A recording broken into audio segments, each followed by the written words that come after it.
कहानी ब्रजेश सिंह की। पिता की मौत के बदले से लेकर जरायम की दुनिया के बादशाह तक।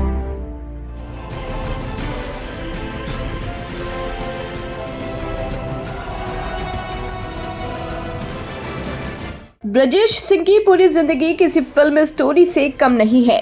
पढ़ाई कर अच्छी नौकरी करने का सपना पालने वाला वाराणसी के धौरहरा गांव का अरुण सिंह कैसे उत्तर प्रदेश का बाहुबली ब्रजेश सिंह बन गया, आइए आपको बताते हैं। बॉलीवुड की फिल्मों में आपने देखा होगा कि कैसे 12वीं की परीक्षा पास कर कॉलेज में अपने सपनों को पूरा करने के लिए जाने वाला नौजवान गैंगस्टर बनता है। अरुण सिंह उर्फ ब्रजेश सिंह की कहानी कुछ ऐसी ही है। बनारस के धौरहरा गांव के संभ्रांत किसान और स्थानीय नेता रविंद्रनाथ सिंह के बेटे अरुण सिंह ने 12वीं की परीक्षा पास की तो वो भी अपने पिता के सपनों को पूरा करने के लिए आगे की पढ़ाई करने लगा और बीएससी में एडमिशन लिया। रविंद्रनाथ सिंह हर पिता की तरह चाहते थे कि उनका बेटा भी अफसर बने, परिवार और गांव का नाम रोशन करे। लेकिन 27 अगस्त 1984 की तारीख ने अरुण सिंह की जिंदगी बदल दी। पिता रविंद्रनाथ सिंह की गांव के ही दबंगों ने बेरहमी से हत्या कर दी। पिता की हत्या से अरुण सिंह बौखला गया और उसने अपनी जिंदगी का रुख ही बदल दिया। उसने पिता की हत्या का बदला लेने की कसम खाई और एक साल के अंदर 27 मई 1985 को पिता की हत्या के मुख्य आरोपी हरिहर सिंह की हत्या कर दी। अरुण सिंह अब ब्रजेश सिंह बनने की राह पर निकल चुका था और उसके ऊपर हत्या का पहला मुकदमा दर्ज हुआ था।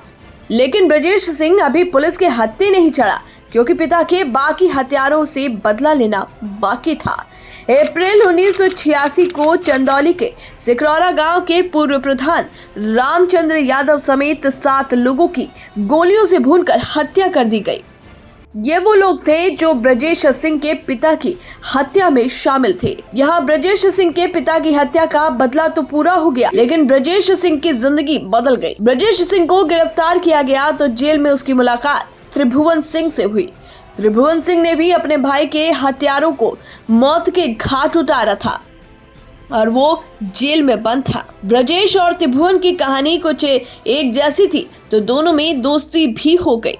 जेल में रहकर ब्रजेश सिंह को समझ में आ गया कि जरायम की दुनिया ही अब उसका सब कुछ है। यही उसे ताकत हासिल करनी है और यही पैसा कमाना है। यहाँ से ब्रजेश सिंह और त्रिभुवन सिंह ने स्क्रैप और बालू की ठेकेदारी करने वाले साहिब सिंह का साथ पकड़ा। दोनों साहिब सिंह के लिए काम करने लगे। साहिब सिंह को सरकारी ठेके दिलवाने लगे। यही ब्रजेश सिंह का टकराव पूर्वांचल के दूसरे माफिया मुख्तार अंसारी से शुरू हुआ। दरअसल मुख्तार अंसारी साहिब सिंह के विरोधी मखनू सिंह के लिए काम करता था। सरकारी ठेकों में वर्चस्व को लेकर मखनू सिंह और साहिब सिंह तक चली अदावत ब्रजेश सिंह और मुख्तार अंसारी के बीच शुरू हो गई। हालात ऐसे बिगड़े कि मुख्तार और ब्रजेश ने अपने सरपरस्तों को खुद को अलग कर अपना दबदबा कायम करना शुरू कर दिया। मुगलसराय की कोयला मंडी, आजमगढ़, बलिया, भदोही, बनारस से लेकर झारखंड तक शराब की तस्करी, स्क्रैप का कारोबार, रेलवे के ठेके, बालू के पट्टे को लेकर ब्रजेश और मुख्तार अंसारी के बीच गोलियां चलने लगी। 1990 के आसपास ब्रजेश सिंह ने तब के बिहार और आज के झारखंड का रुख किया। ब्रजेश सिंह कोयला के बड़े कारोबारी और बाहुबली सूर्यदेव सिंह के लिए काम करने लगा। सूर्यदेव सिंह के 6 विरोधियों की हत्या में ब्रजेश सिंह का मुख्य आरोपी के तौर पर नाम आया। इसी बीच ब्रजेश सिंह का संपर्क मुंबई के अंडरवर्ल्ड डॉन दाऊद इब्राहिम से हुआ। मुंबई में दाऊद इब्राहिम के बहनोई इस्माइल पारकर की अरुण गवली के गैंग के शूटर्स ने हत्या कर दी। बहनोई की हत्या का बदला लेने के लिए ब्रजेश सिंह और सुभाष ठाकुर ने फिल्मी अंदाज में मुंबई के सबसे बड़े शूट आउट को अंजाम दिया। 12 सितंबर 1992 को इस्माइल पारकर की गोली मारकर हुई हत्या में अरुण गवली गैंग का शूटर शैलेश हल्दानकर भी घायल हुआ। शैलेश हल्दानकर को मुंबई के जेजे हॉस्पिटल के वार्ड नंबर 18 में भर्ती कराया गया था। ब्रजेश सिंह और सुभाष ठाकुर डॉक्टर के भेष में गए और शैलेश हल्दानकर की अस्पताल में गोलियों से भूनकर हत्या कर दी। यहीं से ब्रजेश सिंह का दबदबा उत्तर प्रदेश में कायम हो गया, क्योंकि साथ में अंजवल जॉन दाऊद इब्राहिम का उसे नाम मिल गया। लेकिन उत्तर प्रदेश में विरोधी मुख्तार अंसारी का कद लगातार बढ़ रहा था। मुख्तार अंसारी ने राजनीति का रास्ता अपनाकर अपने वजूद को और बड़ा कर लिया और ब्रजेश सिंह पर कानूनी शिकंजा कसा जाने लगा। जुलाई 2001 में मऊ से विधायक हो चुके मुख्तार अंसारी पर गाजीपुर के मोहम्मदाबाद के ऊसरचट्टी इलाके में ब्रजेश सिंह ने मुख्तार अंसारी पर हमला बोल दिया, जिसमें मुख्तार अंसारी और उसका गनर घायल हुए और बाद में गनर की मौत हो गई। नवंबर 2005 में बीजेपी विधायक कृष्णानंद राय की हत्या ने मुख्तार अंसारी के वजूद को प्रदेश में सबसे बड़ा कर दिया और ब्रजेश सिंह को अंडरग्राउंड होना पड़ा। ब्रजेश सिंह पर उत्तर प्रदेश पुलिस ने 5 लाख का इनाम रखा।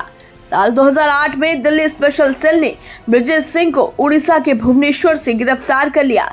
यूपी छोड़ने के बाद ब्रजेश सिंह उड़ीसा में एक कारोबारी के तौर पर रहने लगा था। ब्रजेश सिंह की गिरफ्तारी के बाद उनके परिवार ने भी राजनीतिक वजूद को बढ़ाना शुरू किया। उनके बड़े भाई उदयनाथ सिंह 2 बार एमएलसी रहे, पत्नी अन्नपूर्णा सिंह को एमएलसी बनाया। खुद ब्रजेश सिंह भी एक बार बीजेपी से एमएलसी बने और अभी हाल ही में उनकी पत्नी अन्नपूर्णा सिंह फिर निर्दलीय प्रत्याशी के तौर पर एमएलसी बनी। वहीं भतीजे सुशील सिंह तीसरी बार चंदौली से विधायक हैं। जाहिर है पूर्वांचल के जराइम की दुनिया से लेकर राजनीतिक गलियारों में कई बदलाव देखने को मिलेंगे। जाहिर है कि पूर्वांचल के जराइम की दुनिया से लेकर राजनीतिक गलियारों में कई बदलाव देखने को मिले। ब्रजेश सिंह अपने राजनीतिक वजूद के विरोधी मुख्तार अंसारी से अपने वर्चस्व को और बड़ा करने में जुटे रहे, जिसकी तस्वीर आने वाले लोकसभा चुनाव में भी साफ हो जाएगी।